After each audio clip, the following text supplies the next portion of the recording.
right, welcome back to Two Homers and a Realist. It is on, guys. We're here for the season. We are 2 days out. Temple Owls coming to town. The Sooners are going to destroy them. I'm Steve. I'm Connor. Lucas. Jay. And we've got special guest, Dr. Kiehn, our new midweek sponsor. He's here. Dr. Kiehn, introduce yourself. Hello, I'm Dr. Michael Kiehn with Mercy Orthopedic Associates, and happy to be here. Happy to be with you guys and talk a little football. That's excellent. We appreciate it. So, Thank you. Yeah, so you work on body parts. We'll get to that a little bit later. But you fix people, right? That's right. You're the kind of doctor that helps people. Yeah. Okay. Gets them back doing All what right. they want to do. That's good. That's good. It's about time we had one of those kind of doctors on. Well, it is game week, and I'm excited. This is going to be spectacular. It doesn't seem real yet, and I don't know if it is real because it's a Friday game, and Friday games aren't real. But we better be up for it and be ready. It's going to be fun. We may have a chance of rain. I don't care. It's not going to dampen my party. I'm going to be excited. I'm excited about seeing the new offense, the new set, the new strategy. If they're effective, what it looks like. What are you guys excited about here in game week? I feel the same. It is a little odd to have a Friday game to kick the season off. We've talked a little bit about it. The benefit of that is having a free run at Saturday to watch all of the football. And it's actually one of the better week one slates I feel like we've had in a while. So I'm excited for that. That I think OU just announced today, finally, that we hit our sellout. So not sure what kind of strings they pulled to make sure all $35 tickets in the Upper East. Yeah, that's what they pulled. All those tickets are sold. Buying up tickets. Yeah. Sure. So no, I think there's a lot of fun stuff to look for. At the same time, it shouldn't be a story that we have to go back and reflect on because it's Temple. But I think it's a really good kind of kickstart to the season and get ready for what's to come in the next few weeks. Well, we will step back on the post game and talk about what happened. So it should be interesting. That's what we do on the post game. It should be interesting. Oh, okay. But I'm excited to see the continuance of the defensive progression because obviously year one, it was just okay. Year two, even though we ranked, I think, 70th in defensive efficiency or whatever metrics they use, maybe it was total points.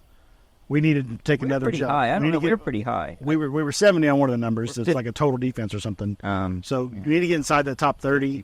And then, like I said, see what Seth Luttrell breaks out. It's got to be better than Jeff Lebby. I mean, how could it be worse? Sure. I don't care what the stats said with, Dylan Gabriel's fourth in QBR and blah, blah, blah. But it's easy to have good stats when you're only throwing it 10 yards. So Let's see him open it up. Yeah, I agree. The same for me. To get away from all the usual stuff that people look at, I'm hoping we see just a lot of not necessarily new formations to the game of football, but just effective formations that utilize our personnel that we have.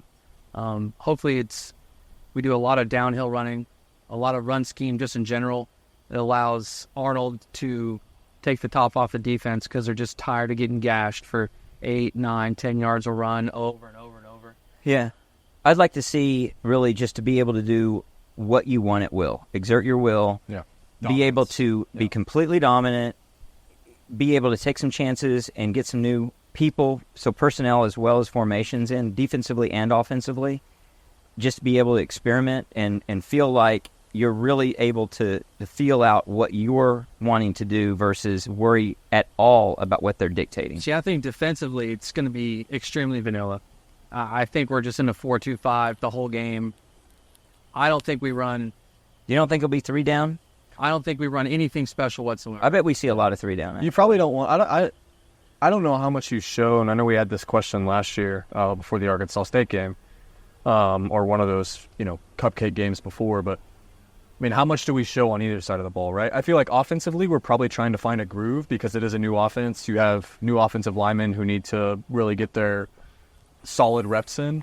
Defensively, I tend to agree with you, Jay. I think it's going to be relatively vanilla. And with a team like Temple, it should be. Like, vanilla should be enough to be dominant, like we just said. So I don't know how much we show. I think it should be a walkthrough. We should be on the post game talking about how many big plays we had and all the big gains we had from both a running and passing perspective, and then on the other side the dominance of the defense, hopefully. So Temple's not good. I mean, from everything that I've looked at, everything I've listened to, everything I've read, they suck. for lack of a better term. I So mean, they went 3-9 last year. They had what'd you say, 60 transfers, Jay, or between There's transfers and high 68 school players kids. on the team, Yeah, between transfers and high school players. that's a huge turnover. So who knows if they got better? I mean, Yeah. you think it'd be hard to be that much worse than 3-9? And I don't know who the three were. I didn't pay attention to it enough, but that could be a really awful 3-9 because that could be two FCS schools. And with all those guys coming in, I just can't doubt that, or can't believe for a second that they're actually reloading with better talent. It's kind of like filling gaps for guys that are lost. I mean, it's just like it's Temple. Who's going there? Why would you do it? Philly cheesesteaks. Oh yeah, That's why I go to Temple. You're allowed to have a Philly cheesesteak even if you aren't a member of the Temple. I think they serve them at practice though. Oh, okay. So all you can That's eat how they Philly beef up their cheesesteak. linemen. Yeah, it's all you can eat. They may be cheesesteaks. too big. They may not be able to move with our defensive front. Well, So that's I can exciting. tell you who they beat real quick. Yeah. Last year they had wins against Akron, against Norfolk State, and against Navy. Huh. So Well, so What Division I team did they play a powerhouse last year? played Rutgers, lost 36-7. Played Tulsa, 48-26. UTSA is not great, but they lost 49-34. Sound like a horrible defense. A common opponent with us, SMU. SMU beat them 55-0. Okay, I'm sorry. You you might change your score. Change your score, baby. Some of us took that into account. So, but now that said, that's just real life history. Right. That's not the future. And to know the future, we have to do forward-looking projections through simulation. Now, Jay, you ran some I simulations. did. What did the simulations tell us? Yeah, so on the Xbox NCAA 25, I ran 10 simulations, Temple at OU, and it came out to about an average score of 38-17. Huh? Which So I it's think- close. Which I think if that And if I check, we don't what cover the spread. happens, I think everybody will be massively disappointed. It'll be a meltdown on the post game. If it's 38-17. Lucas's face will be on fire. It'll be crazy. And I'll even give a caveat to this. Before those 10 simulations, I did one other simulation, and Temple won 43-42 in double overtime. So I Well- don't really know what happened there, but we kind of scrapped that one and just went with these other 10. That was I don't on a different think you can setting. do that. Yeah. I don't know, Dr. Mike. That's science. I mean, you got to run with the projections, right? Yeah, you got to go with what the computer, the AI says. I think, don't you? I'll be excited being a Deer Creek guy. I'll be excited to watch the progression of Jake Sexton this year Uh-huh. and watching him get better. And I'm not Saying he's one of the best on the line. That'll be exciting. So- He's an unbelievable athlete. He Yep. was. I mean, when we in the playoffs his senior year, he was playing nose guard, defensive tackle, and offensive tackle, and he was blocking in the backfield. They had him everywhere, and we went to the state finals. Yeah. But then also, I'm not as good as you guys on all the stars and the names and stuff. But I'm excited. I'm interested to see the quarterback and how he plays and responds in his first kind of full year with the full go. Being in control. Yeah. No, I think you're absolutely right. I mean, it's not just that that's the guy that everybody keys in on. That's really the key to success for the Sooners offensively is can Jackson Arnold step in and step up to be the guy that you can depend on to at least be progressing towards what you expect out of an Oklahoma quarterback. You're not expecting here in his redshirt freshman year He's young. to come in. I guess it's not truly It's his redshirt. sophomore. I think It's it's his his sophomore year. So But it's, for all intent and purposes, it's his redshirt freshman True year. sophomore. Okay. And he only, he played limited games last year. Yes. Really, had to play just because of the injury there at BYU. So, regardless, he does not have a lot of experience. I am expecting really big things out of him, but I'm probably going to have to adjust my expectations a little bit for the fact that the guy is going to be brand new. Now, he does get a Temple and then a couple of other not so difficult opponents for sure before it starts getting hard for him. It's also a brand new offensive coordinator. It's new nomenclature. Fair. You lose Drake Stoops, who's the safety blanket essentially for Dylan Gabriel for the last 2 seasons. So he's gone. You lose Gibson to injury, who's somebody you probably worked a lot with in the offseason and then even bowl game last year. So I mean, that's a lot of new to throw at somebody over 3-month period or whatever. Well, I watch a bunch of national shows like College Football Live and some stuff on CBS, and the national guys are fairly confused as to why OU would let Dylan Gabriel go, right? But he simply was not going to take us where we needed to go. He's just not an SEC caliber winning quarterback. And on top of that, there's probably other things where you can't have an Elite 11, 5-star quarterback sit for 2 seasons. I mean, Texas is somehow doing that, but he's not really a 5-star quarterback. But it is interesting nationally that maybe the top 2 contenders in the entire country have starting quarterbacks that were ran off from other schools. Mm-hmm. Right, so you've got Dylan Gabriel going to Oregon, who's a lot of people's national title pick, and then you've got Will Howard, who Kansas State was like, "No, we've got this younger guy that's better than you. You need to go find a job." And he gets the job at Ohio State. So it's who ran off their quarterback to Syracuse. I mean, so it's interesting times. They lost 2 games last year. Yeah, and that dude's like, the people at Ohio State don't like me enough. I'm going to go to Syracuse. Well, I mean, remember after their loss to Michigan, I mean, they wanted the players to leave and Ryan Day to get fired. Yeah, it's a delusional. Start fan over. base. It is a very delusional fan base. And they lose to a team that wins the national championship. Right. By cheating, but they still won. One of the things that I think we should look for with Jackson Arnold is how does he handle a third down? And we may get 2 flavors of this. One is you find yourself in a 3rd and long. Does he do what he should do, or does he try to force the issue somewhere and force a play that isn't there? And if you are successful, then continue and watch what he does. If he's unsuccessful, how does he handle that? Does he come to the sideline and learn? Is it okay? Is it extremely frustrating? The poise that he has, and we may not get a lot of test of that against Temple, but in the coming weeks we will, and he'll definitely face that against Tennessee and for the rest of the schedule. How do you handle those situations as a young quarterback with a lot of high expectations on himself? He has his own high expectations. Can he adjust for that, or does he kind of get caught up in the bright lights? And that'll be one of the things that separates him from a guy with a lot of potential to a guy who's realizing that potential and raising his game to a higher level. Well, and that's something that I've been watching some old games again, and I was watching the 2018 Big 12 title game against Texas, and something I noticed, that's something that Lincoln Riley was actually really good at, even with someone as high octane as Kyler. When you get in those 3rd and mediums, 3rd and longs, he's setting up a route at the sticks or just past the sticks, and it's basically like Kyler knows that's going to be open, and that's what he's taking. He's taking everything they're giving him, plus he's taking the smart play, right? Like, it wasn't a 3rd and 6, I've got a wide receiver open in the flat for a clear first down, or I've got CD running down the sideline on a 50-50 ball that I'm going to try to heave up and play hero ball. So Lincoln did really good at that. I'm hoping that Luttrell has coached that as well. Like, hey, we know you have the arm talent. Show me that you can go make the smart plays to win us football games on top of that. Right? That's a great point. Well, and if you have the defense that we're expecting to have, the smart play is going to win out. Okay, you don't get the first down. Do you want it? Of course.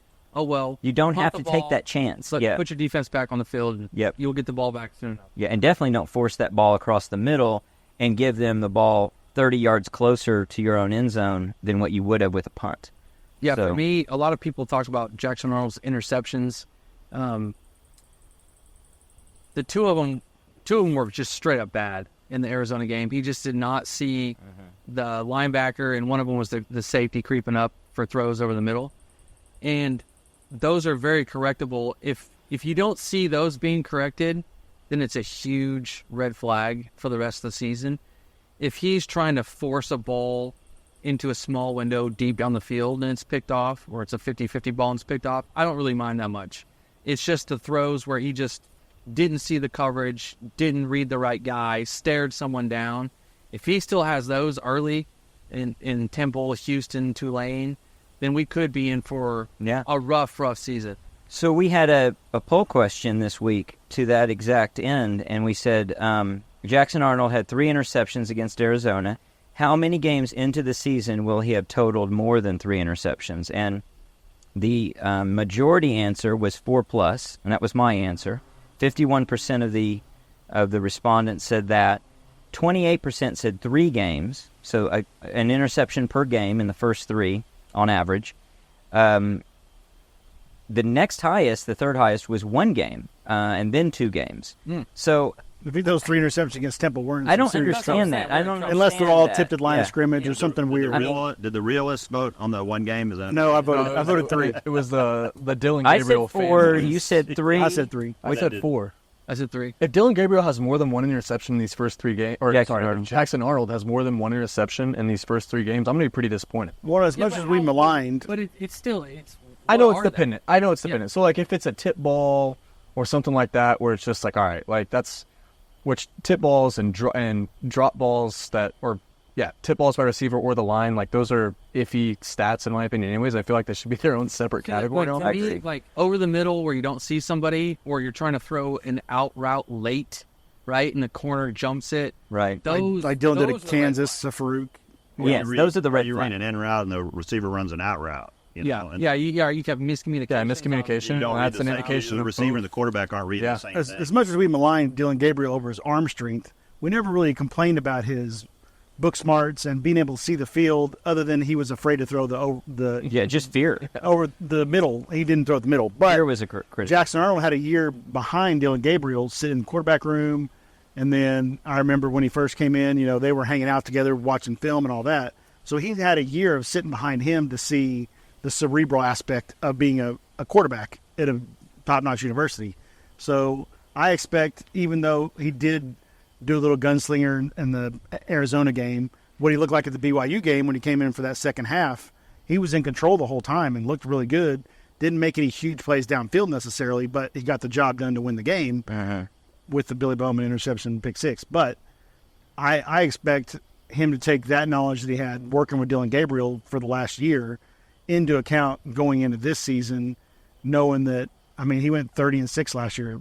Dylan Gabriel touchdown interception. He kind of had to be a gunslinger in the Arizona game because we were almost down 21-0. Offensive line wasn't all there either. Yeah, but also it was 14-0. We had, pretty much on the game. or we have 2 offensive lines sit out. 20-21-0. So he really needed. Yeah, we had to, 2 or 3 offensive linemen out. Oh yeah, the whole line. Yeah, Shifted. Do you we had think 2 for sure. You think they'll limit like the playbook, or limit like, okay, we're going to limit him to the half of the field or a third? Try to where he doesn't have to make his 4 or 5 reads. I don't think they'll limit his reads. I think they'll limit the playbook. So, and that's more just to disguise and hide what we're going to do. Then, Okay, so when they get into the better games, though, Right. Yeah. Because it's Temple, you're not going to have. when they get into the Tennessee's, Alabama, yeah, You're more gonna about use you don't 30% of the wanna show playbook. versus you don't want to expose yourself.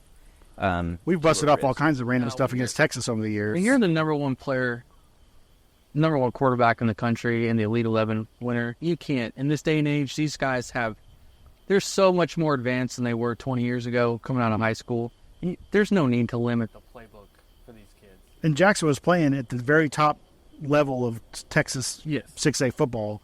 So, not that you can compare it to college necessarily, but he was playing in the best league, or let's call it best league, in the best state in the country. California is good, but not as good as they used to be. Florida has gone down a little bit too. I think the Ohio region for high schools come up, but Texas is still the clear number 1 in the country for putting athletes in the Power 4 now. And so he took his team to the state championship, where they lost his senior year, but I think the year before maybe lost semifinals. I can't remember. So he's used to elite competition in high school for sure. So it should translate.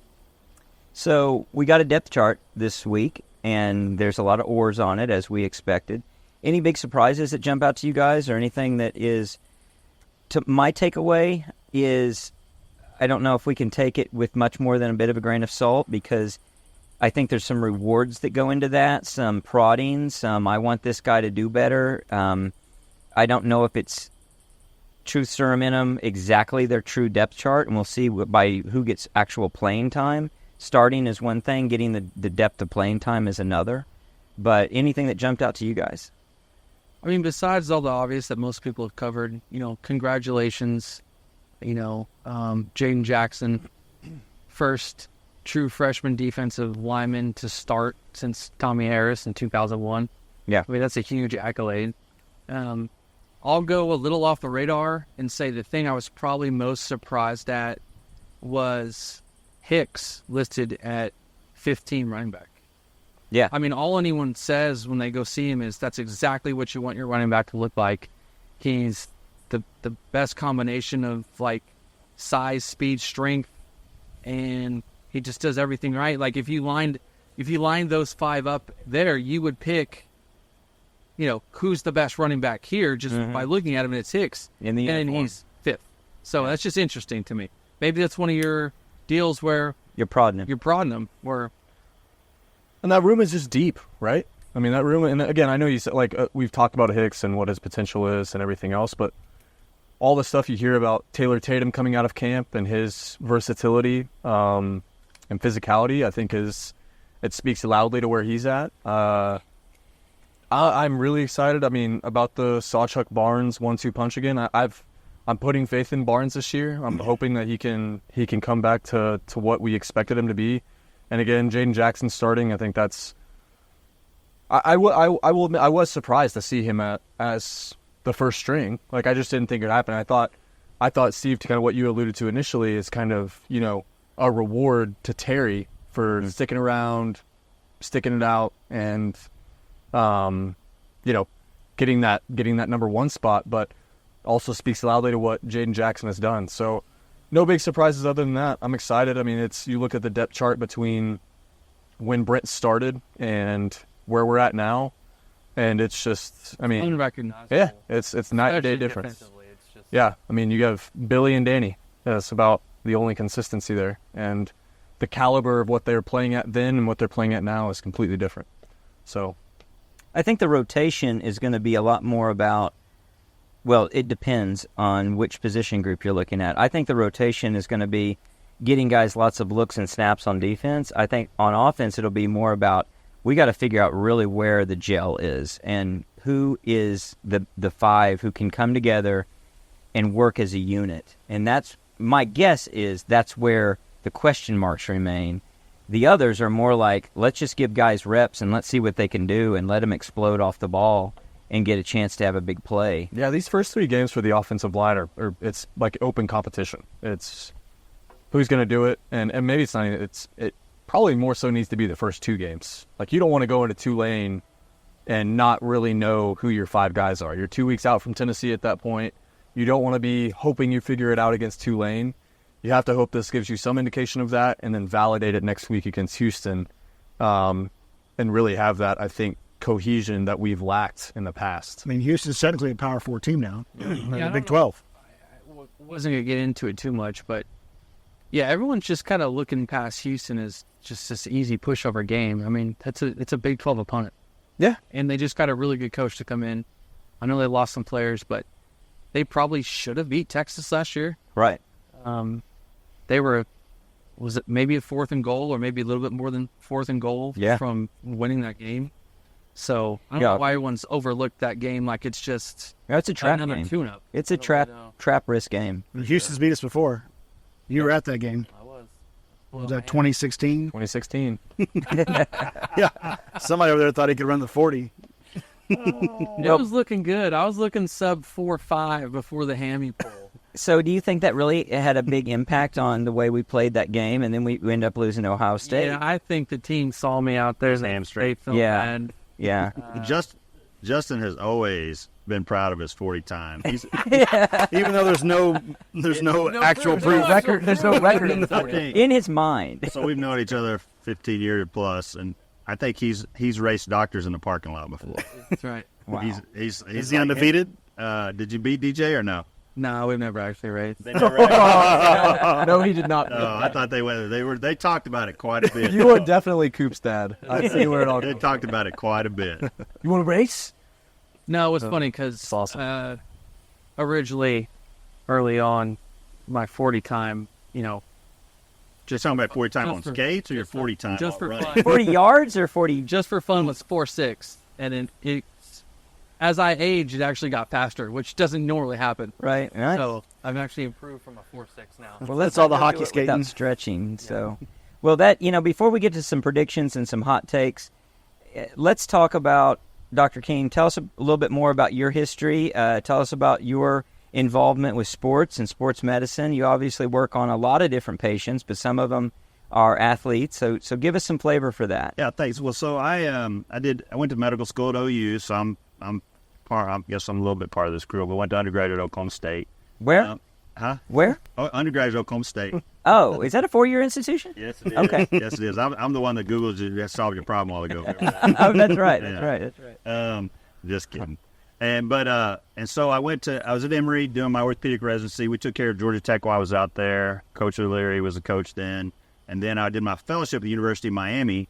So that was the year that Willis McGahee hurt his knee pretty bad. Oh, yeah. The Big 12. Pretty bad. That's an understatement. Yeah. The Big 12 officials called the pass interference in the end zone on the Ohio State. Cost us the game. So, and then we took care of the Tampa Bay Buccaneers too. So, and then since I moved back,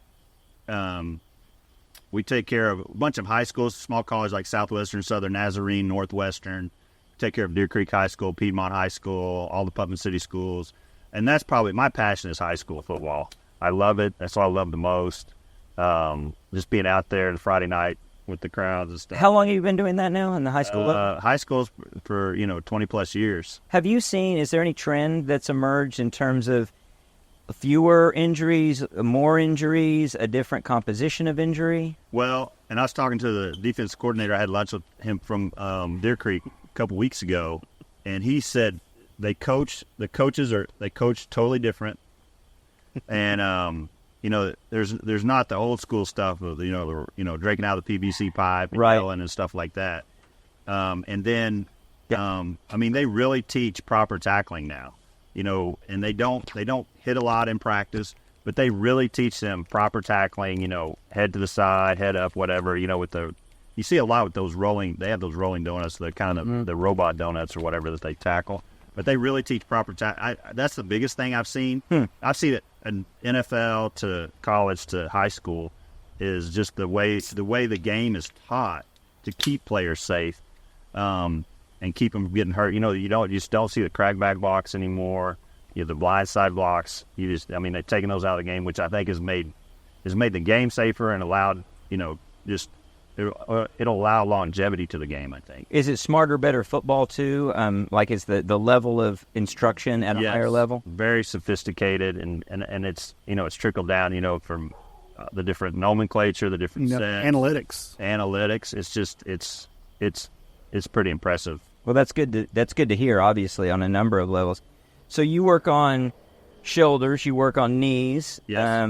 Do you ankles? Yeah, so I do mainly shoulders and knees, but we fix broken ankles, broken arms, torn tendons in an elbow. I do a little bit of everything, kind of anything that you could hurt on a football field, I could mostly fix. So hips, do you see a lot of hips? No, we don't do a lot of hips. We got Dr. Brantley is one of my partners. He does all the hips and hip scopes and takes care of all those, Stephen Brantley. What do you enjoy doing the most? What is it enjoyable? I enjoy probably what we did today. We did a lot of shoulders and did some shoulder instability surgery for labral repairs, and ACLs they're hard and fun, and just watching the ACL is probably the one thing that when you tell an athlete they have an ACL and they realize at that point that they're 8 to 10 months, 12 months away.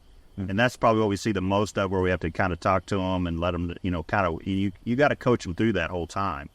And then, you do the surgery and then they rehab for, 8, 10 months. And you tell them, at 4 or 5 months, you're going to be ready to go, but you're not going to be ready. And it seems to me as a fan and an onlooker that's changed a lot from where it was 20, 30, 40 years ago, but not so much, it sounds like, in terms of the longevity of the recovery, but the ability to recover and get back on the field.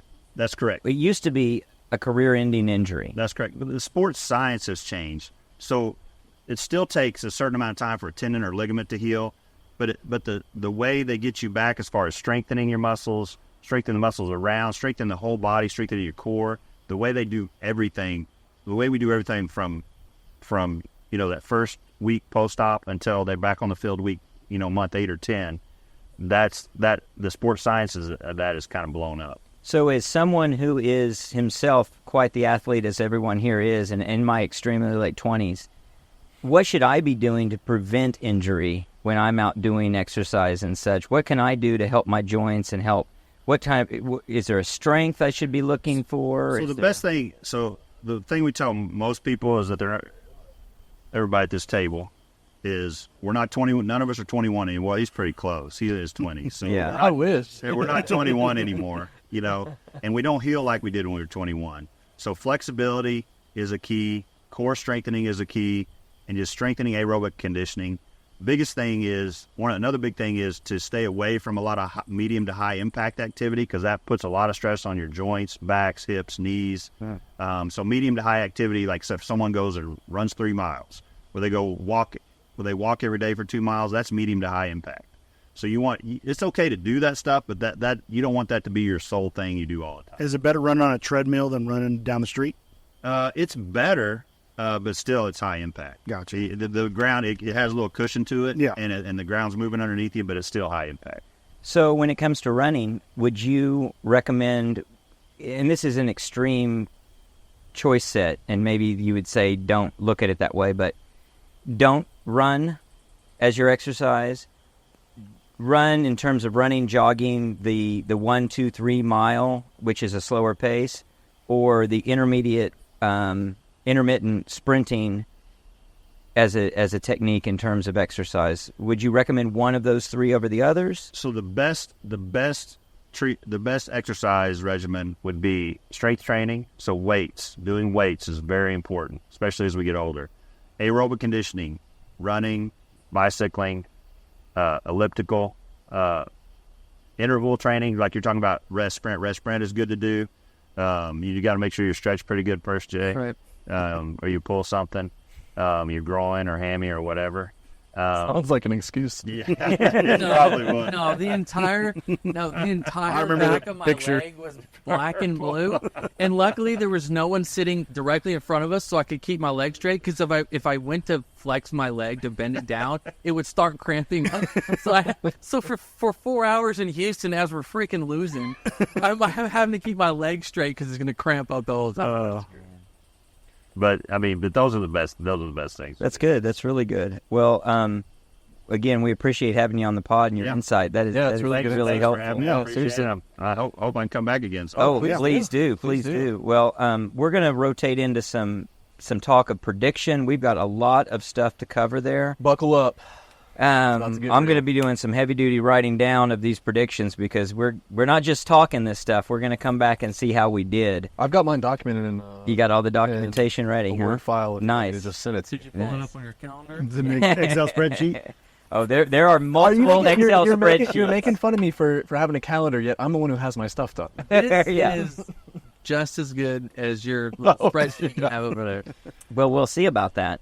So I'm not going to go over our history of Locks of the Week, other than to say that we are really treading water, and it's more like when you're kind of losing it and your mouth is drifting below the water. We're right all for a lifetime, just below the 50% mark. For your lock of the week, you guys lock of the week. We do our own lock. Yeah, we have not been so As a good. group of 4, each picking 3 locks of the week for 3 seasons, we're at 50%. Yeah, I went from worst to first last. So you're down on juice, right? Oh, absolutely. Oh, but we're turning all of that around. Sports betting's not legal in Oklahoma currently. this year, and it's going to start with our If you locks were in of the Vegas, week I'm this Right. year. Oh, yeah. You're If you're in in Vegas, Vegas. yeah. Before we Or get to that, Kansas or Yeah. multiple other states. Please get that pass, Governor Stitt. Please get. we're that hoping to pass. have a politician on to discuss that. Actually, we want to have one of members of our esteemed I've got a state guy. legislature, and he's going to talk about that. Before we get to all of our predictions, though, I've got a little trivia for us. Another new thing we're going to do midweek is try to get some trivia of the week. So I encourage you guys to dig deep and come up with some. I came up with one that we talk about aging, and this kind of ages or dates us a little bit. This is kind of, I don't know if this is interesting or depressing, but Switzer's last season at OU, Was that 1989? 1988 88? was the last season, is closer to the 47-game winning streak than it is to today. The 47-game winning streak 52.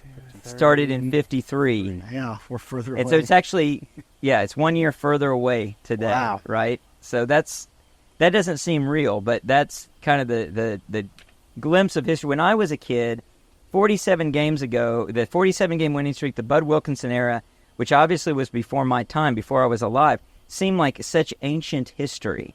And then when I think about the Switzer era, and there's kids today, they're seeing the Switzer era the same way I saw the Bud Wilkinson era. Yep. And it's just hard to fathom in my mind. Wow.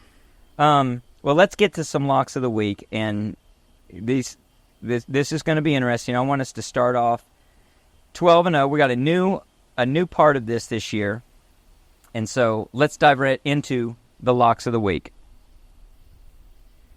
I'm going to start. I've got Oklahoma giving 42.5 to the Temple Owls. Oklahoma's going to cover. I'm sticking with OU. I'm going to go with Ohio getting 17.5 against Syracuse. And then I've got Arizona giving 30.5 to New Mexico. Those are my locks. Connor, you ready with yours? Yep. I've also got Oklahoma giving 42.5. I've got Virginia Tech giving 13.5 against Vanderbilt. And I've got Texas A&M giving 2.5 against Notre Dame. I think Texas A&M is going to be better than what a lot of people are pegging them to be. I think Elko is going to have that group ready to go for Notre Dame. It's one of arguably two decent games that Notre Dame has on their schedule. So I think they'll have trouble. So I'm taking A&M in that one. Well, unbeknownst to y'all, I also have OU minus 42.5. Let's So go. if we start this season not covering the first game, our locks of the week are going to take a significant hit. This is just sounding like the three homers pod. Yeah. And then nice. I have Nebraska minus 27.5. Can't remember who they're playing. I wrote it down. And then I've got Houston minus 2.5. Against Houston, UNLV. Yeah. So look up that Nebraska one because I record they played as well. While you're looking that up, Jay, what do you got? All right, I'm going to go with North Dakota State plus 10 versus Colorado. That's tomorrow 10, night. 10.5, or 9.5. We don't want you. We're going to let you have a push? All right. We're going to let you have a push. 10 is just on ESPN. It was 10. 10 is the number. Against who? Who is it against? Colorado. Colorado. Nebraska plays UTEP. UTEP, thank you. I'm going to take... UTEP's supposed to be better than advertised, so that's interesting. Okay. I got Matt Rule working it out. I'm He's a in Matt year Rule 2. fan. I'm a Matt Rule I think fan. he's a good coach. I'm a Nebraska Is fan. Raiola starting? Yep. Really certain. We're not going to do an That kid over-under. That kid's going to be good. We're not going to do an over-under on Nebraska, but if we did, I'd take the over. I think that they're in good shape. Not to interrupt, Jay. Who you You're got? fine. I'm going to take an actually fairly large upset that might disrupt even playoff type stuff to a certain degree. Now, I'm going to go West Virginia plus 8 versus Penn State. Are you picking them outright? Picking West Virginia to win the game? With I that am going to statement? pick them outright, and I'm getting 8 points. Wow. That's a bold. It's kind of a bold I statement. don't hate it. I don't think Penn State's very good either. They also have a really easy schedule. Yeah. All right, what's your third pick? I'm going to go... Gosh, I wasn't super sold on this one just because they just underperformed so much. But I'm going to take Miami minus 2.5 against Florida. I almost took that as well. I think they got a really, really good transfer quarterback in Ward. They got a top-notch running back also from Oregon State. And Cristobal has been recruiting well. He hasn't shown the best in-game adjustments and game management. But I also think Florida's a little bit of dumpster fire. And Florida's got bigger problems than just this They've game. got a really bad schedule. Yeah, and I just think this wouldn't mean a lot for Miami. The only I thing that think kept they're all me, in. the only thing that kept me from that game was it's opening weekend in the Swamp. That was just a little iffy to me. But that said, do Miami and Florida don't play each other annually? Do they? No, but I think they Typically play a not, lot. No, I didn't think so. They play a lot, but I don't know if it's Play a every lot, year. but Not necessarily. They Gotcha. have in the past, but not. Gotcha. Okay. I like that. That's a true home and home type of game. I'm glad it's not some neutral site game. That's cool. It's at Florida. That is cool. So this is a new thing, new wrinkle for this year for Locks of the Week. We're going to have listeners rotate through. We're going to have different guest listener picks. This year we've got Brett to start off the season. he is going to go with Penn State giving 7.5 to West Virginia. So right away, That's sign info. he's got 7.5. So and you've Why got we 8. have a podcast, and he doesn't. I guess so. He's got Alabama giving 31.5 to Western Kentucky. So I guess he is a believer that they won't miss a beat, and they're just going to keep on rolling. Western Kentucky wasn't bad last year either, though. And that's true. It's true. And he's got Houston giving 2.5 against UNLV, same Smart as Lucas. He might be Oh, so he smart. took Houston. Okay, I thought he had the opposite of my pick. Okay. Yeah. So Good deal. now he bragged a little bit to me when he was picking these. He goes, "I went with the better known schools." I said, "So you had like locks that were guaranteed locks, and you don't want to share those?" So Well, Brett, we'll see. we're wishing the worst, buddy. yeah, yeah. So, We'll see Not how it against goes. Houston. well, okay, fair Rooting for enough. Houston. Fair enough. We're open for a 1-2 weekend. Yep. Well, now we've got another prediction that we'll make weekly, and that's going to be a prop bet of the week. So our prop bet of the week for this week is, will OU's defense give up more than 9.5 first downs? Last season against Arkansas State, they gave up 10. I think we're looking for an improvement out of the defense. We're looking for, like I said, the ability to exert their will, which probably means get off the field really quickly. 9.5 is the number of first downs. Will they be under or over that many first downs that they gave up? I'm going to predict under. It's a really good line. It was a tough one. I thought a while about it. I'm going to go under as well. I looked at the same stat. OU's low last year was 10, given up against Arkansas State. Temple's low last year was 12 against their best opponent, SMU. So, common opponent as well. Says something, SMU there. I'm thinking we should be able to keep them under 10 first downs. I think it's a great line because you never know what's going to happen if we have a huge lead going into the fourth quarter. You've got third stringers in there, but our third stringers now are probably would have been second stringers in the last decade as far as quality of backups go. Right. So I'm going to say we ended up with under. All three Under? under? I'm Yeah. going over. I'm going over. We got an over from Mike and an over from Jay. All right. I'm going with over due to the amount of possessions I think they're going to have because we're scoring. And I think they're going to get in the fourth and fifth string.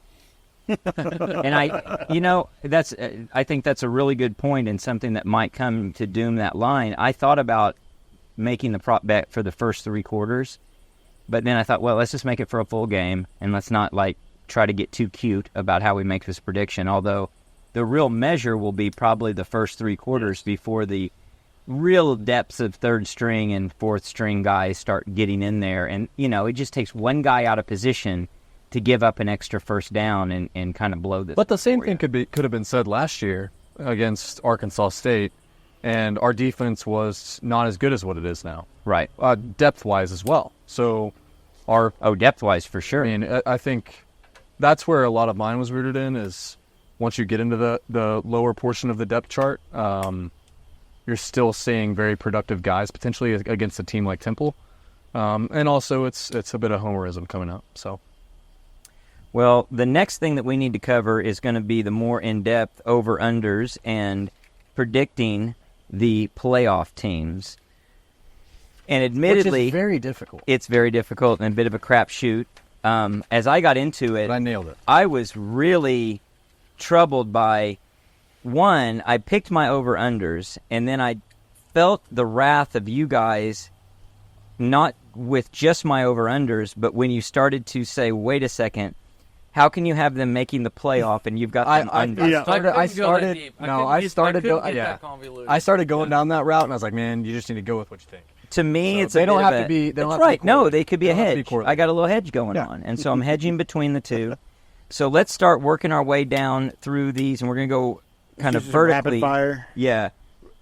Let me read them off, and you go over or under. We'll go with that same rotation that we've been working. Do you want record prediction for each one? Oh no, you don't. If you want to elaborate, that's We fine. don't have that kind of time. Connor's doing a little overachieving Yeah. there, isn't he? Yeah, it's Well, you got a desk job. It's easy to sit around and do stuff like that. He's the one. That's that how you have watches- He's the spreadsheets. one that watches the YouTube podcast. That's the guy that watches the podcast. Hey, now. It's not false. I resemble that remark. So we'll start with Oklahoma. 7.5. To me, it is an easy over, not just because I'm a homer. You've seen my analysis. You've seen my post. You've seen my math on it. I think it's very achievable to get the over just because that's a really low over-under.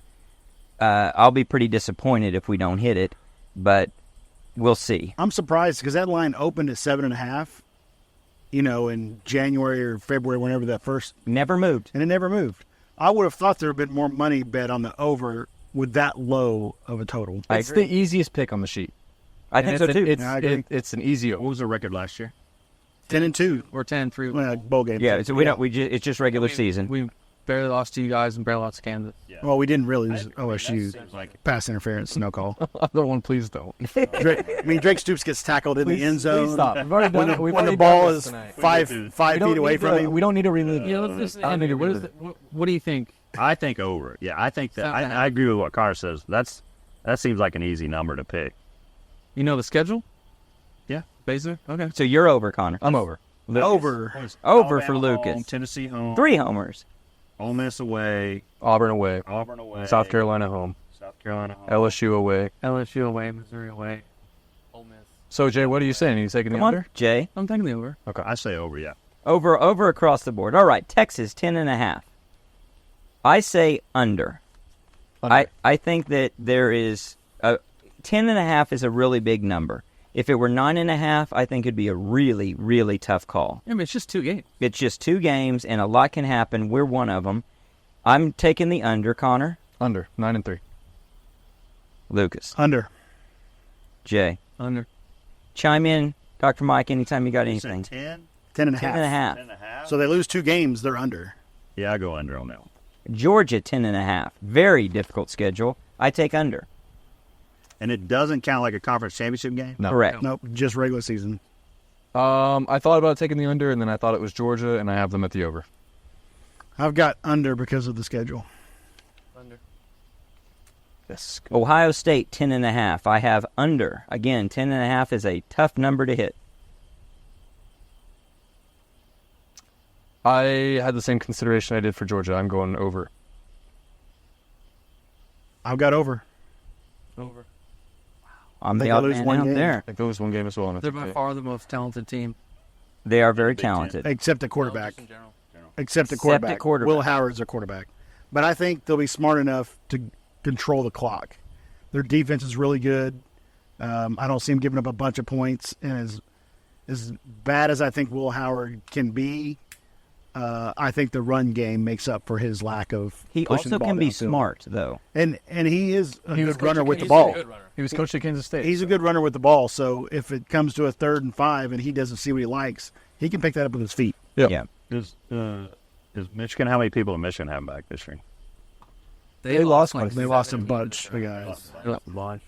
They still have a decent amount of defense. They lost Connor Stallions. They did. They did. It's gonna hurt. Well, Spy. before we get to a Michigan, we have to start with another Big Ten opponent of Ohio State, and that's Oregon. 10.5 for Oregon. Dylan Gabriel at quarterback. I took the over. I took the under. I've got the under only because if it was 9.5, I would have gone over. 100%. 10.5, I've got to go I under.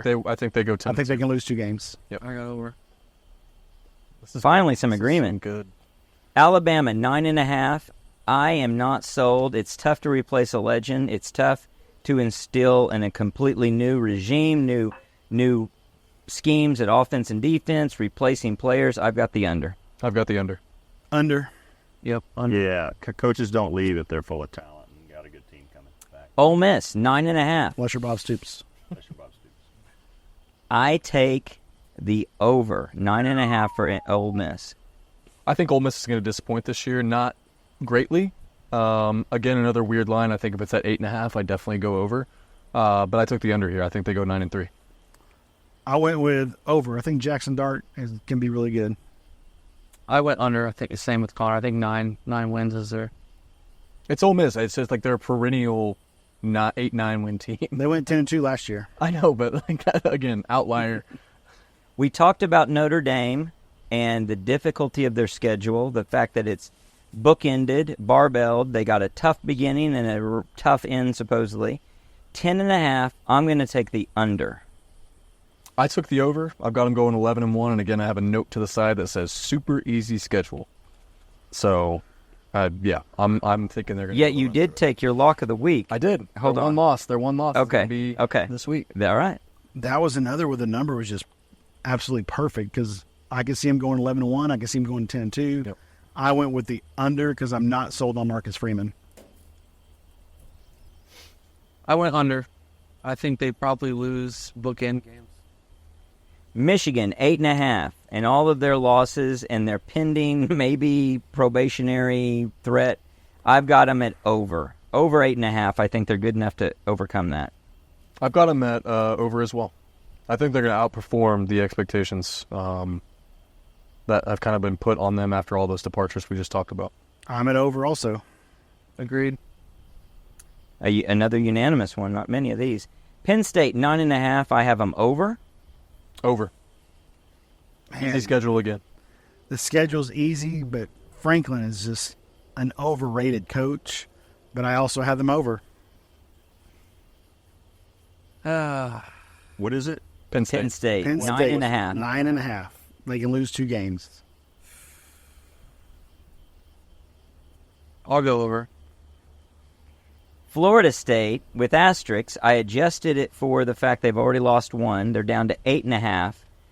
I've got the under. I am not sold on Florida State. After what I saw the other day, I don't know how anybody could be. I've got the under as well. I think 8-4 is probably best case for them at this rate. It's a little bit of cheating because we got to see what happened last week. It is, but yeah. Because I We don't think if control we this would have yet. done this last week, I would have had them over, but I have them under. Yep, under. And that's even with the We're line all under, adjusted. they'll be over. That's how it It's goes. just DJ is just he's so pedestrian. Inconsistent, and yeah, he doesn't have it. And their line was pushed around. They were supposedly maybe had the best defensive line in the country. They ran the ball down the That throat. just does not. Yeah. What were his throwing stats? It was like In the first half, he was like 13 for 14, but his average under 5 yards. Still was half a yard behind the line of scrimmage. he averaged negative 0.1 yards Yeah. per completion in the first half. That's insane. It is. Missouri, 9.5. I have under. Easy under. I've got over. Full. I got under. Don't like it, but I've got I don't over. like it either. That's LSU, 9.5. I have under. under. Under. Not Brian Kelly Too fans much around to here. It is. Your Heisman Trophy winning quarterback, and you did not prove you could win Defensive on tackles. defense. 2 first-round, wide receivers. Your offensive coordinator, just too much. Utah, 9.5. I have under. I've got over. Utah, I have over as well. Over. Over on Utah. Over on Utah. New conference mate for you. That's right. Clemson, 8.5. I have over. I have over as well. I think Clemson's another team like A&M that's going to outperform some of these expectations. As much as I dislike Dabo, I've got over. I've got over. Tennessee, 8.5. I have over. I have over. I've got them at 9-3. I've got under. I don't believe in Heupel. I got over. Oklahoma State, 8.5. I have under. I'm going with my same line of thinking as I had last year. 8.5 makes sense. I could see them only winning 8 games, but it's Mike Gundy, and he figures out how to freaking win. You always say that, and you're always right. I'm going over. I think they finish 9-3. I've got over as well. As long as Ollie Gordon stays healthy, I think Bowman is a solid enough quarterback, and with another year in that system, he's a little inconsistent, but he's got the arm talent to overcome it. I've got the over. I've got the over. They're one of the oldest, most experienced teams in the entire country. Mike, what do you got? I'd say over. I agree with you. I think, last year they didn't start giving the ball to Ollie till about the game 3 or 4. Yeah. They lost South Alabama, and then they figured out, they're rotating quarterbacks every quarter and stuff. So they've got all that figured out. I forgot about that. That was the craziest stuff Gundy I've ever seen. Gundy played. Yeah. That was the most unbelievable thing. was crazy. Oh, my gosh. So the tail of the tape might be how they can start against what is kind of a sneaky trap game schedule. San Diego State, a very South good, Dakota. or South Dakota State, a very good Diego. FCS team. Arkansas, Tulsa, I we got a think. cicada attack here.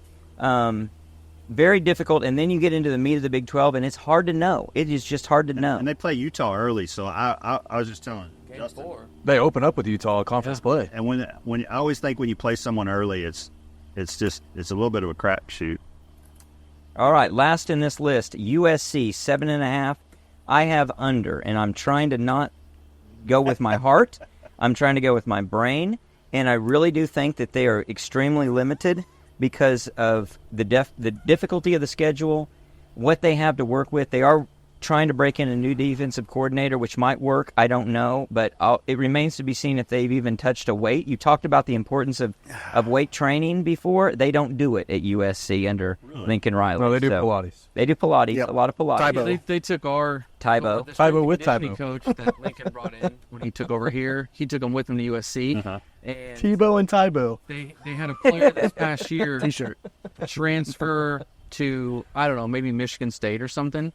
And one of the coaches during the Big Ten media days or something came out and basically said, this player, we weren't expecting much, but he's put on like 25 or 30 pounds, and he looks like a real player for us. And he was like, we don't know what they were doing out there. And he didn't say USC, but Out there. everyone Pretty knew what much that was. Calisthenics. It's That's what they were basically doing. Saying he came here and for 3 months lifted weights, and he's 20 pounds heavier. Now he's a player for us. Now, that said, they are actually really good at water aerobics, I hear. And so those offensive linemen get in there, and they just can really move and They can go out in the ocean and just that's practice. right. I That's think right. Benny Wiley does actually. It's really his track record with skilled players. I think is fine. Whatever it is that he does for his speed training or whatever works. But I Right. think he uses the same technique with his trench guys. on guys on the line. Well, you know what he should do? He should go work for JS at Orange Theory. Orange I think Theory. he'd be a really, really, really good Orange Theory. That's coach. really good. Like, really good. No, and that kind of speaks to, not to really get off on a tangent here, but maybe you need two different theories and two different group of coaches when you talk about the different types of players you're going to work with. Let's have a guy who's going to work with those skill players who need something different than the big guys down in the trenches who need the deep weight training. I don't know. I got under. I tried to do the same, Steve. I tried to not go with my heart, but I tried to look at it objectively. I've got under as well. I think they're going to struggle. I think they've got a lot of long trips that they have to take as well. That's a good point. They really do. They do a lot of cross-country trips. And the trips that they're taking And are it's not true to, cross-country. not to easy places. So Could be I've bad got- weather, too. It could be bad weather. I've got under. The game day they talked about last week, they talked about the team that was going to travel the most this year. Did you see that? Anybody see that? Yeah, I'm assuming it was Like I'm assuming it's UCLA. Cal or UCLA. yeah, Cal or Stanford because they're It was UCLA. ACC. It was one of Oh, was it? West. Yeah. I've got the over because I think bringing in the UCLA defensive coordinator is worth probably 2 wins because that's how bad Alex Grinch was. So when you bring a guy that maybe actually knows how to coach a defense, you're losing a guy that won the Heisman Trophy and even last year was one of the best players in the country, and bring in a kid that lit up Louisville in the bowl game. I think he had 6 touchdowns or something crazy because everybody was like, well, what's UCLA going to do, or what's USC going to do once Caleb Williams is gone? What's his name? Miller Moss. Miller Moss. I think he's got a live arm, and I think that's enough in a Lincoln Riley offense to score 35 or 40 a game. And if you've got a guy that can come in and keep him under 30, it's going to get you a couple extra wins, so I'm going to go over. Yeah, I pretty much exact same reasoning. I got USC over. I see 8 wins on there. Let's get into our college football playoff predictions. I'm just going to go 1 through 12 because we're not just going to evaluate if we pick the teams that make the playoff, but eventually we'll grade ourselves on being able to nail the placement. I will be surprised. Here's a prediction within the prediction. I'll be surprised if any of us get 5 of the teams right, maybe 4 of the teams right. I mean, that would be impressive. in By terms the number, of seed yeah. and making the playoff. Yeah. But here is your college football playoff. Number 1 through 12, Ohio State, Georgia, Clemson, Utah. Those are your byes. Oklahoma, Penn State, Oregon, Tennessee. Those are your home field advantage. Miami, Florida, Kansas State, Texas, Liberty. We have some similar picks, so not necessarily in the same order. I've got number 1 Georgia. I've got number 2 Ohio State. Got number 3 Kansas State. Number 4 Clemson. Number 5 Notre Dame. Number 6 Oklahoma. Number 7 Oregon. Number 8 Utah. Number 9 Michigan. Number 10 Alabama. Number 11 Penn State. And number 12 Memphis. And the first 4 seeds are the conference champions. The 4 highest ranked yeah, conference champions, yes. I have Ohio State, Georgia, number 2, Utah 3, Clemson at 4, Notre Dame at 5, Oregon 6, Ole Miss at 7, Texas at 8, Michigan 9, Penn State 10, Miami 11, and Boise at 12. And I had a little bit different order, but then when I remembered that they'll have to match up, Right. 5 versus, 5 and 12 and 6 and 11. I had big, 2 SEC matchups or 2 Big Ten matchups where it wouldn't. Flip 'em, right. So I had to flip a couple I'll of those just do my around. top 4. I'll do Ohio State, Uh-huh. Georgia, Oklahoma State. Which conference I'm missing? ACC. ACC. Georgia Tech. I like it. All right. So I want to come back to that because that's an interesting point you're making. What was your number 10, Lucas? My number 10 was Penn State. Penn State. So one of the things that I didn't spend a lot of time doing, but is worth doing if you really wanted to get into this, is making some predictions as to what the committee will do in terms of matchups, and I think they will manipulate for 100%. matchups They will. in multiple ways. They already do. No common And they already do. They no absolutely opponents that already you've do. already played. Yep. No common conference. If they can get OU to play OSU, they're going to do it. If there's there's going to be a lot of Or that USC, goes on. I mean, something. It's something funky. Storyline. Yep, storyline. Yes. Now, TV show. when you look at, it's not impossible that one of the top 4 does not come out of the big 4 conferences, but that would be predicting an upset, right? That's predicting that. Let's say that Oklahoma State is 11-1, and they play a 9-3 Kansas State, and Kansas State wins. They might not pass. They might not be one of the top the 4. non-power 4. The non-power 4 conference champion might be a who's 12-0, undefeated. 13-0 that actually gets in there. That It's would unlikely, be- that but would you be could wild. definitely see it. I think the case is there for it, for sure. And it would be very frustrating, and to me it speaks to the frustration of all these guaranteed buys. The fact that you're locking in the conference champions as if that is, you're really favoring the big guys, or you're presenting it really. It's going to be really awkward if Kansas State at 10-3 gets in over a 13-0 Liberty, or Boise State. That's going to be real awkward. Well, and do you think the committee looks at precedent, right? So the big argument last year was, who was it? Liberty, who was, I think, undefeated, goes to a big New Year's Six Bowl and gets just their brakes blown off by Oregon. Right. But they make a New Year's Six Bowl as an at-large bid because of their record. Isn't there one guaranteed non-Power 4 bid? Yeah. Right. That's why we have a Boise, a Yeah, Memphis. so there would have to be one at least, though, right? Yeah, but I just don't like Which is also a frustration point for me. I think that's stupid. I think it it's should be the top 12, 1 through 12. Let's go. What happens if you have a 12-0 Utah against 10-2 Oklahoma State in a Big 12 championship, and Oklahoma State wins? Do they get one of the 4 spots? Yes. Even if Utah is ahead of them in rankings. Yeah. That's what I'm saying exactly. So Utah would drop to 12-1. could be ranked higher. They couldn't be ranked 4. The only way OSU you could be do ranked it is 7. the only way you could do it is if you make Utah 5 and Oklahoma State a 6 or whatever, and then you put and you elevate the whoever. And that's why you shouldn't look at this as rankings once it gets there. It's seeding. You can't look at it as like here's what you're ranked after the conference championship week. It's here's what your seed is in the playoff, right? Regardless of where the Gotcha. ranking. These are the 12 that's in. This is how you're seated. Exactly. What do you got, Jay? All right, I got. Did I give you enough time to work on that? Yeah, I got Ohio State number 1. I got Georgia number 2. Miami number 3. Utah 4. Oregon 5. Notre Dame 6. Penn State 7, OU 8, Clemson 9, Bama 10, Ole Miss 11, and Memphis 12. So all three you have OU in the playoff. Yeah, I think we're 9-3 The in the homers, playoff. right? And 9-3 gets you a top 8 seed. Well, I wait think until so. wait until the record predictions. I'm not predicting 9-3. I think with that schedule, I think 9-3 gets you I do too. up there. I Wow. do too. In fact, I'll be Over angry. some 10-2 teams and Yes. other Power 4 Absolutely. conferences. Yes. Absolutely. Yes. I've got us as a 6th seed for a reason. Yep. Yeah, you're a homer. We know. He's intelligent. Solid analyst. That's what I am. Based on your locks of the week, I beg to differ. Oh. I think lifetime he might be ahead of you. Well, last year I think we tied. No, we did not. Oh, I won. Back and looked. Simmer down. I won by a game. No, I won by a game. I don't think so. Dude, I looked it up the other day to make sure I was correct. I will look it up again. Yeah, look it up again. Steve, you got that on a spreadsheet?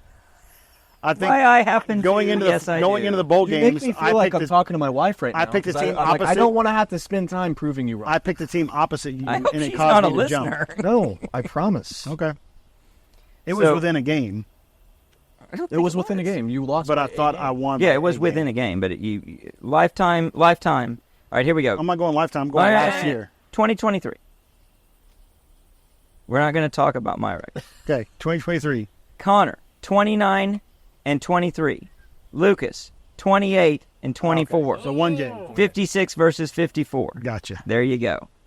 I knew it was within a game, but I thought I jumped you on the final, literally the final bowl game. What's lifetime? What do we got lifetime? No, you're thinking about Okay. Let's just hear a it. bull What pick. do we got lifetime? This is painful. The bowl pick'em. Yeah. All right. That's what it was. Top to bottom. I won the bowl pick'em last year. Or bottom to top. I wonder if I got paid for that. Lifetime 2 seasons. This is the 3rd season. You said 3 before. This is the 3rd. Steve, 43, 53 and 1, 45%.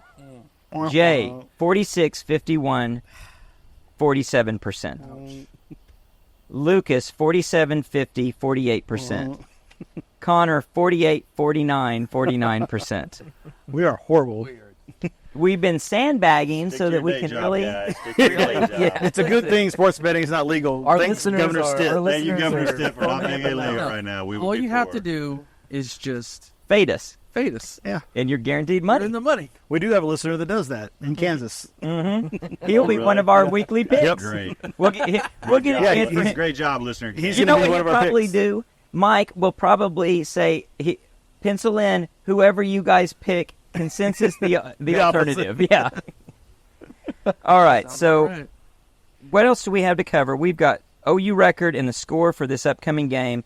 Anything else that we need to cover in terms of SEC teams and what we're looking for? We're coming into week 1. We got a lot of exciting football for sure in this first week. It starts tomorrow. You were going through it, Lucas. There's a lot of There's great games 21 on college football Thursday, games tomorrow. and then Thursday. Friday, here we go, and then Saturday it's going to be a fabulous day of football. Do you want to talk about any of the big matchups? Sure, let's talk about some matchups. All right, who you guys got?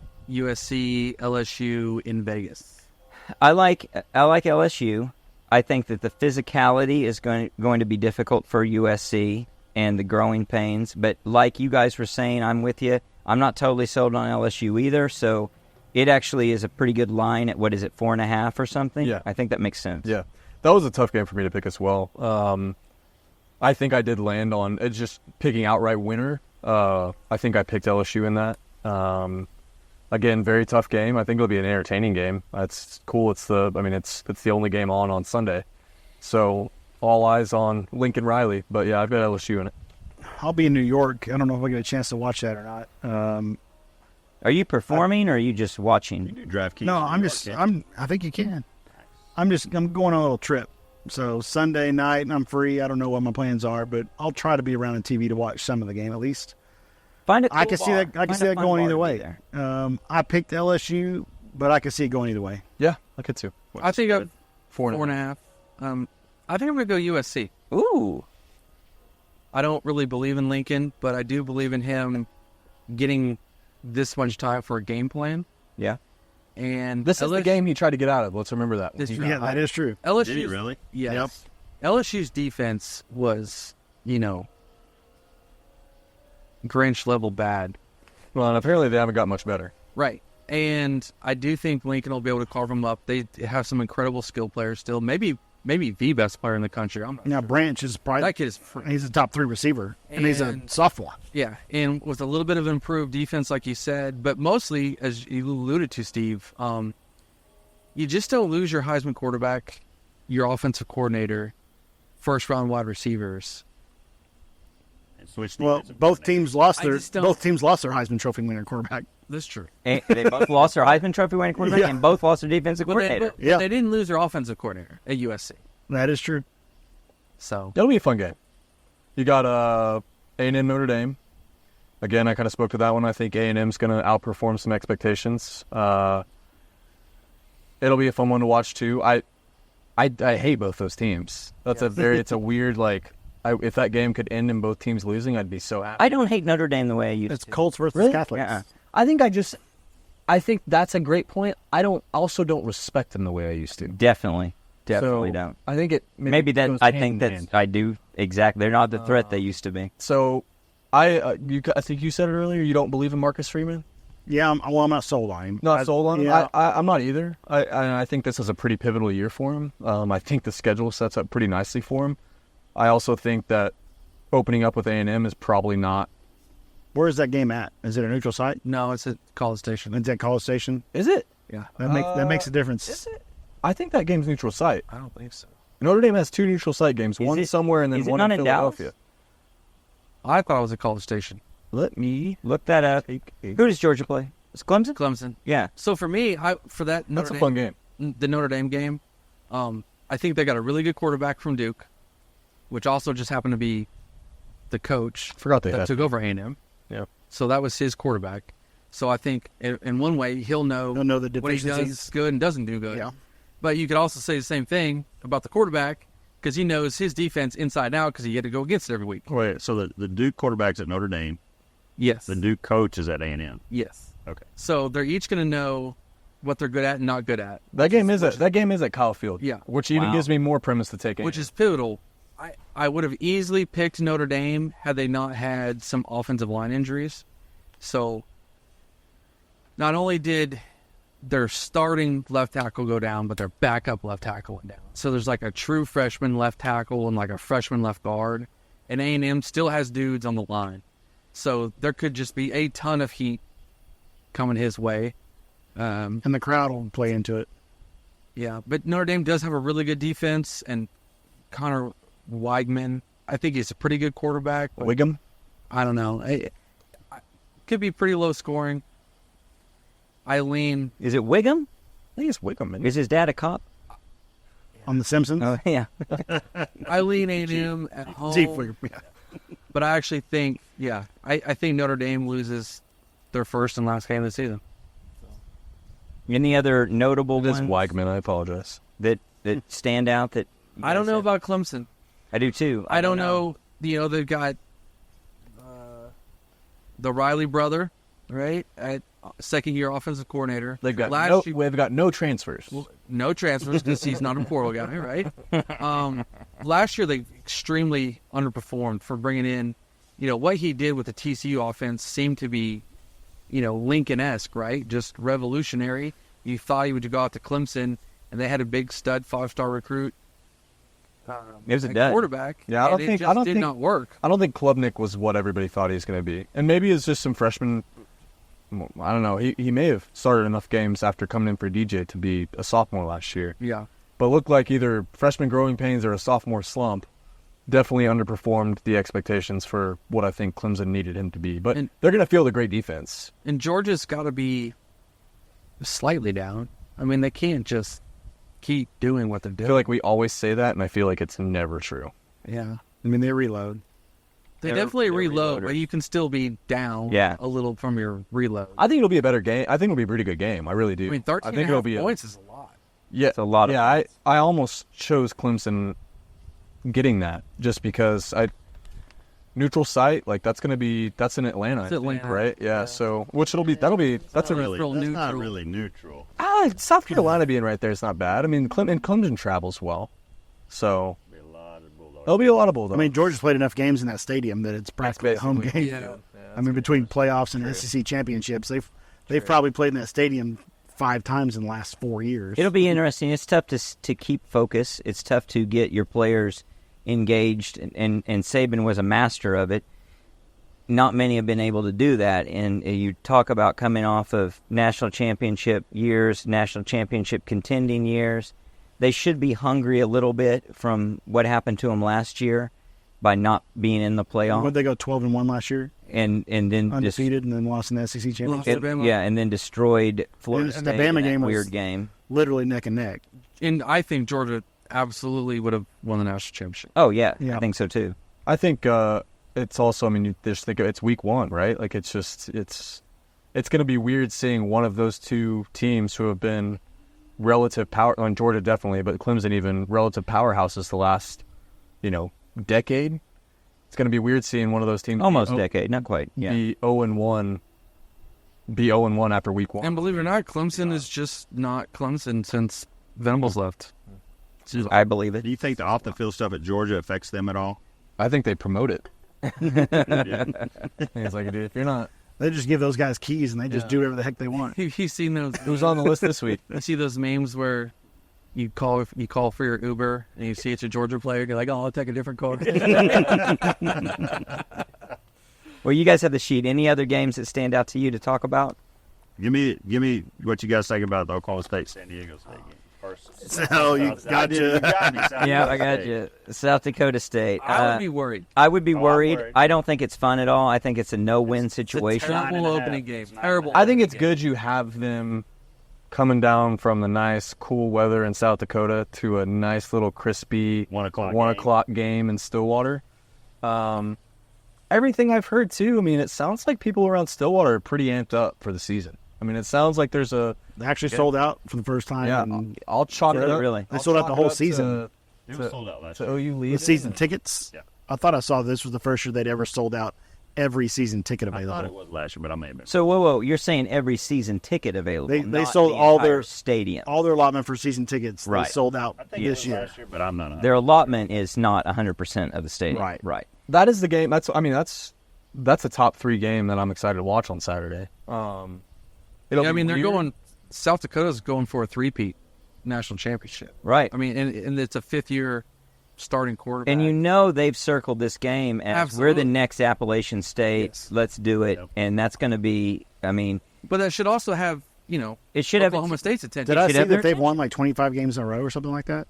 I think that's a stat I saw. I don't know. Well, Well, if you're- they're pretty darn good for Haven't lost. their division. If you're OSU, you have to hope you don't have that kind of early season slump. South Alabama. Yeah. I mean, it's that slow kind of rise to conference play, and you can't afford that here, right? I mean, the first 2 weeks. I mean, it's Yeah. South Dakota State and Arkansas. I mean, you got, and that's good. Maybe that helps I mean, it's not like OSU doesn't know what South Dakota State is, right? Yeah. Like it's. Yeah, but as a player, though, right? You might not As a say that player, stuff. you might not, and that's difficult because you might lose a few key players in terms of mental preparedness through this week and in the course of the game. And if you remember back to last year when they were actually last couple of years where they've struggled with not a very good opponent, you can get those guys in, and it also translates into the fans where you get grumblings, and the fans should appreciate this is going to be a tough game. There's a reason you're only a 9.5 point, 10-point favorite. It's because this is a tough opponent. But if the fans don't appreciate that, you're not going to get the fan support you probably deserve, and you need that loud crowd in it. You need them to come back if they're leaving at halftime, and I don't know if they still can leave and come back in or whatever, but you need them not to go out and party in the parking lot. You need to say, no, we need to be engaged here, because this could be a dogfight deep into the third quarter before we put them away. Well, and so much of last year, too, though, like we were talking about it before the podcast, or maybe regardless, it was when it started. But so much of last year's early troubles, I was coaching. I mean, you can put as much as you want on the players. On Oklahoma State. Yeah. They had no direction as a coaching staff as to what they were doing on the field. So you solidify that a bit, and you try to instill as much, this isn't going to be some walkover game for us within the locker room. I mean, if they've won 25 straight games, film's going to kind of speak for itself, I'd assume. Like, it's going to be a decent team on tape. So, I don't know. If I'm OSU, I have a different chip on my shoulder this year, having OU out of the conference, and I say that as a very, as a big brother here. I think it's, we got our shot, right? Like this is what we need to, Mike. You project them as a 3 seed in the playoff, right? This is what we need to go. Not just get to the conference championship game. This is what we need to win a conference championship. Let's set ourselves up from the start with these first few games and launch ourselves. You do well enough. You're a playoff contender, win or lose the conference championship if you've done well enough. Yeah. Now, you're going to have to do well enough if you don't win it, but I think they could probably be there. Well, let's talk about the Sooners, and let's talk about their record. What do we think the regular season record's going to be? My prediction is going to be a little bit with I put the math to it, I put the objectivity to it, and then I say I'm going to give it a tilt. If I give it a tilt one way or the other, which way do you think I go? Well, I go Homer, baby. I go Homer. So the 12 games we're going to win 14. No, we're going to be 10-2. 10-2 is my record prediction. That is also my record prediction. I've got 10-2. I've got 8-4. And the over was 8.5, right? 7.5. The easiest one to get. 9-3. 9-3. Yep, I think 9-3 is. I felt that way. Pretty much. I'll be disappointed at 8-4. I'll be satisfied with 9-3. I'll be happy with anything. So you're setting Anything yourself over. up to be disappointed in that prediction. If you're just happy, I think I need the word like if we go 10-2, I'll be happy. Oh, you should be thrilled. that should be a I elation think- for you. Seven- That should be pure elation. If I'm you an think Oklahoma we're- fan. if you 10-2 think doesn't we're make gonna- me if you think- thrilled. If you We're think only we're get- going to be 8-4, and we win 2 more games, you're not going to be elated? No. How? That's pure elation. No. you have to be. No. That's I don't have to be that elated is with so- 2 losses. That's Not so- if you think 8-4 is the benchmark. Yeah. If you think 8-4 is the best, is the realistic. I don't know how you're trying to tell schedule. me how to feel. So you, But I'm Oh, telling God. you, dude, dare not. I'll be disappointed with my 8-4 prediction. But that's where Even you though think that's we're where at. yeah, that's where I think we're at. Wow. But how? Can I'm not you saying I'm disappointed in my own prediction. So no. Okay. I'm gonna say I'll be okay. disappointed with the You team. can be We're going disappointed. 8-4. Like I'll be satisfied with 9-3 because I think I could easily see us going 9-3. from a standpoint of you want OU to be better than 8-4, you would be disappointed with 8-4. But you think they're going to be 8-4. Yeah, Therefore, how can you not be very happy with 2 additional wins? I would be happy. I would not be elated. You should be very, very happy with need to 2 draw additional pictures. wins. Yeah. I think you need to get a dictionary and see what the difference in happy and elated are. I don't know how overperforming by 2 games of your expectations would not be a feeling of elation Well, because or elatedness. Let me salvage it from the standpoint of good luck. if you, yeah, right, exactly. I'm trying to rationalize your brain here. Yeah, good luck with that. I got it as I step into this world. So if you're saying 8-4 is realistic, yet you think there's a couple of games that are really, really close on the fence, Yes, then okay. like I have us losing to Texas, but I could Right. easily see us beating Texas. So you don't see us as I have us losing to Ole Miss, but it's not out of their own possibility we beat Ole Miss. and you don't see 6-6. So there's a difference. Like it's not symmetric. 6-6 to 8-4 is a much bigger difference than 8-4 to 10. I think worst case scenario is 7-5. Okay. If I we got go you. 7-5, I'll be very unhappy. All right. But that's all worst right. case scenario. I'm mapping out the distribution in my mind to Okay. see how you're doing this. I will be happy with 10-2. Will you be how? Well, how? I was happy with 10-2 last year, even though the 2 Except, losses, yeah. one against OSU wasn't legitimate, And see, that's Right. and the one against Kansas was we pick up a first down, we win the game. We stop them on the 4th down, we Close. win the game. I'm Close. disappointed. I'm with still 10-2 happy with the last year. 10-2 last year, even though it could have very easily 2 plays difference or 1 correct Right. referee call. right. We would have been 12-0. Will you be elated at 12-0? Yes. All right. Jay, Yeah, 9-3. will you be elated at 10-2? Elated. Yeah. You go to the You guys need to get a hard. dictionary. You I go to think the it's SEC hard. with the second hardest schedule in Yes. the SEC, and you go 10-2 your first year. You're 10-2 in the conference championship. You're pushing for it. It's probably the gonna- tiebreaker. Yeah. You're probably you're, the tiebreaker you're really to get close. So you're going to have to go 1 loss to get the conference championship. Probably Not necessarily. Okay, if Not we're necessarily. 10-2 and in the conference championship, I'm think so, elated. too. How about that? 10-2 with the Oh, conference okay. Yeah. championship. Yeah. If we're if 10-2 Fair. gets us to the conference I'll give championship, you the condition. I'm elated. If we're 10-2 and we're not in the conference championship, I'm happy. I like that answer. I can justify that Okay. in my mind. It took us a while to get there, but we got there. Yeah, we did. This is how it usually We works. did. Yep. All right. Let's end it on the score prediction for the game. We got the Temple Owls. We know they're not good. We hope that we're really good. I have us at 56-0. We're covering the spread. We're not giving up any points. Steve. We're going to do it, boys. I've got 55-0. You got some field goals coming in. Field goal. We're trying Hopefully not a missed extra point. We're trying to work out our field goal unit, man. I've got 2 field goals in there. I've got 59-7. All right. And the 7 is a busted play in the late third, early fourth quarter against third stringers. Fair. I have 56-9.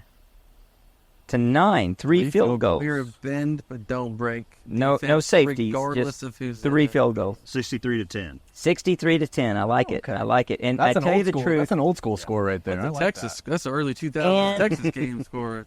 that is the higher the score, the easier. Like this game could start to where you start looking like in the money real fast. Because if we start fast and we've got a lot of points, you know it. The only way that we don't cover, I mean, we could have a backdoor cover, but it's going to take us for some reason not putting points on the board early. I mean, it could be 42-0 at halftime. It could. It could. really could. Yes.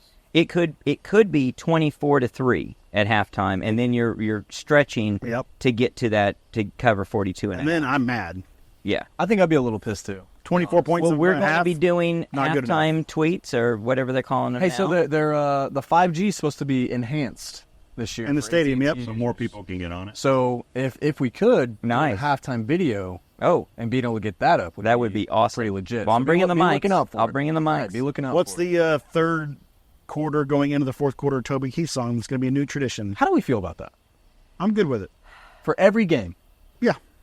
Is it going to be the same song every game? No, it doesn't sound like it. I hope it's not. I'm kind of a little not. They I'm not- obviously won't play Should Have Been a I'm Cowboy. not. I'm not nearly as thrilled about excited. it. I'm not nearly as excited about it as all of the clout chasers on social media are. I'm not either. I mean, I don't mean to disrespect a Sooner fan and a great guy who passed away, but he doesn't mean as much to me. It doesn't mean as much to me. I think it's fine.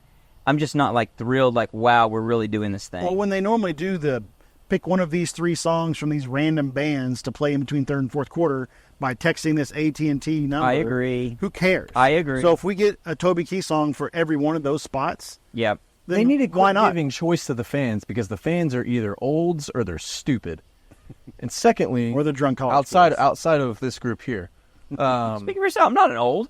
No, exactly. You're sophisticated, Extremely late 20s.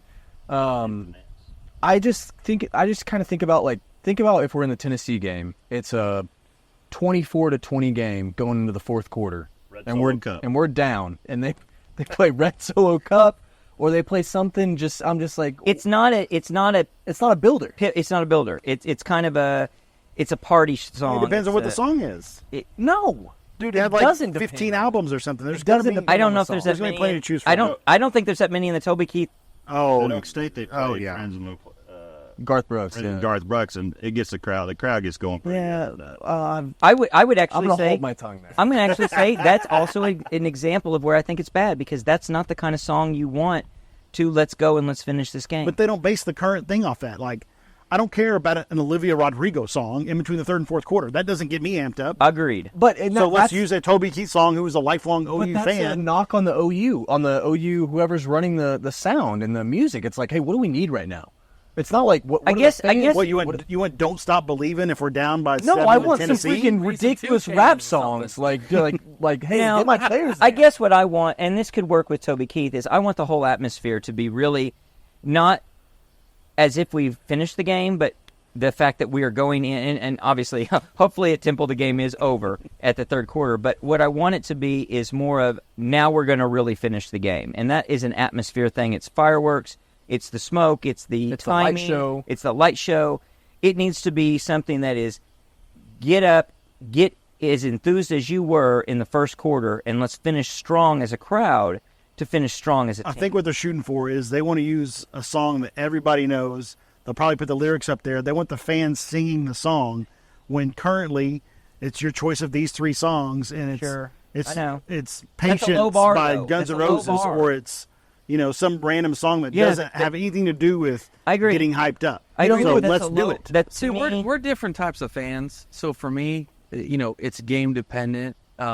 If I'm stressed out going in the fourth quarter, I don't care what song they're playing. In fact, I I'd rather don't want to hear one at all. I don't want any of it. Yes, but there's 700,000. You know who this is for? fans It's that for the Upper West Side of the stadium season ticket holders. No, it's a Santee Lounge And it's crowd. for the North End Zone lovers over there.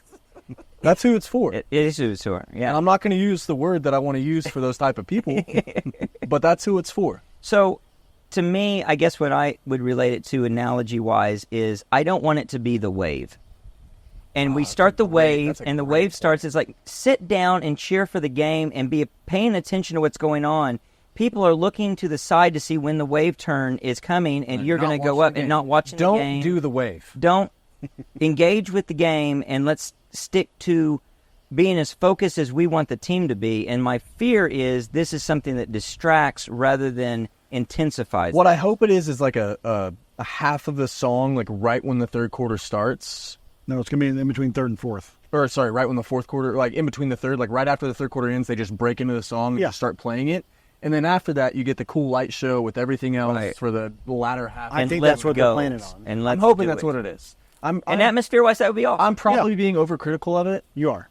I'm just not like there's not like a Toby Keith song out there. We'll talk about it in the man, postgame. I'm pumped for this. And let's talk about it post game, and we'll talk about how we felt about it. And I'm You can write an willing to say article how on we it Well, for it's the- probably going for to the suck this Substack. game because there's going to be about 40,000 fans in the stadium. Let's by the hope. time that song Let's plays. hope. Let's hope. Let's hope. Yep. But I'll be there. Oh, I'll be here. I'll be there. I'll be to there the final whole whistle. time. And you bet your Red Solo Cup I won't be singing. Absolutely, we're all going to be there. We're going to be cheering loud, and we'll have all the post game analysis at the end of it. Mike, thanks for coming on, man. Yeah, a lot, Mike. I really Thanks for appreciate it. sponsoring, too. Really appreciate Yeah. it. Sponsorship. Until next time, guys. Boomer. Sooner.